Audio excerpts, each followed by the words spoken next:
PM Modi का plan 400 और अब की बार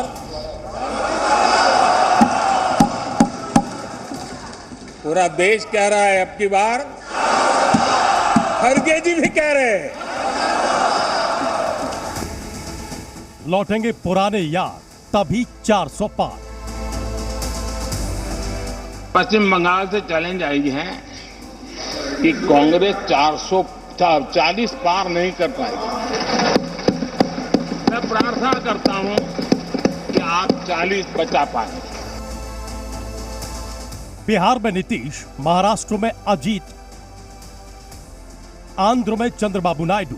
बीजेपी का 400 वाला प्लान तैयार है और इस प्लान में साथ आए हैं उनके पुराने साथी, वो साथी जिन्होंने कुछ साल पहले रास्ता बदल लिया था, लेकिन 2024 के चुनाव में यही बीजेपी के सारथी होंगे। ये वो साथी होंगे जिनके दम पर एनडीए के 400 पार जाने का दावा बीजेपी कर रही है। जिस कांग्रेस के अपने नेता की कोई गारंटी नहीं है, अपनी नीति की कोई गारंटी नहीं है, वो मोदी की गारंटी पर सवाल उठा रहे हैं।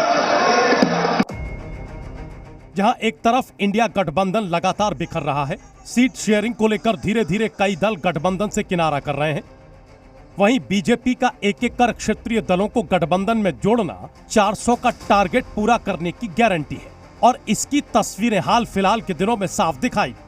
बीजेपी के प्लान 400 में अहम साबित हो सकते हैं उसके 3 पुराने साथी, जिनमें से एक है नीतीश कुमार, जो कि इंडिया गठबंधन छोड़कर एनडीए के साथ आ चुके हैं। दूसरे हैं टीडीपी प्रमुख चंद्रबाबू नायडू और तीसरे अजीत पवार। बीजेपी के इस प्लान से सबसे बड़ा झटका इंडिया गठबंधन को नीतीश कुमार के जाने से लगा। नीतीश कुमार जो इस गठबंधन के बड़े चेहरे थे, उन्होंने साथ छोड़ा तो बीजेपी के लिए बिहार में ये एक बड़ी जीत थी।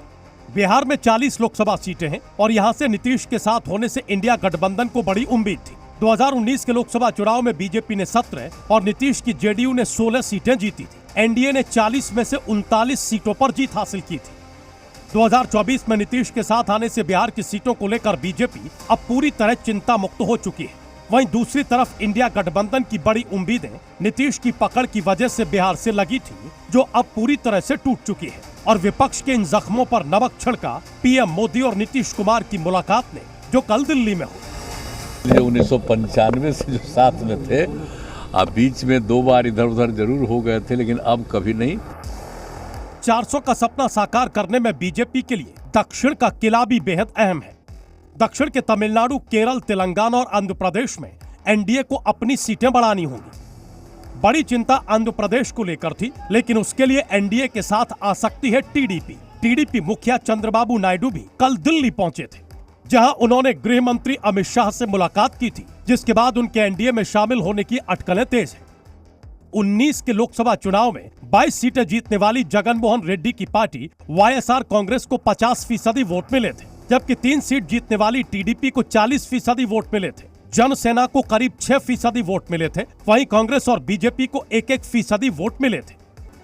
नायडू पहले एनडीए का हिस्सा रह चुके हैं। 2019 के लोकसभा चुनाव से पहले टीडीपी ने एनडीए का साथ छोड़ दिया था। टीडीपी जब एनडीए से अलग हुई थी, 5 साल तक विपक्ष में रहने के बाद अब टीडीपी ने बीजेपी की तरफ फिर से दोस्ती का हाथ बढ़ाया है।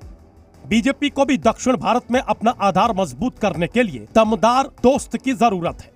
नायडू एनडीए के संयोजक की जिम्मेदारी भी निभा चुके हैं, ऐसे में वो बीजेपी के भरोसेमंद साथी साबित हो सकते हैं। इसके अलावा एनडीए के दावे को एक और बड़ी मजबूती मिली है महाराष्ट्र में।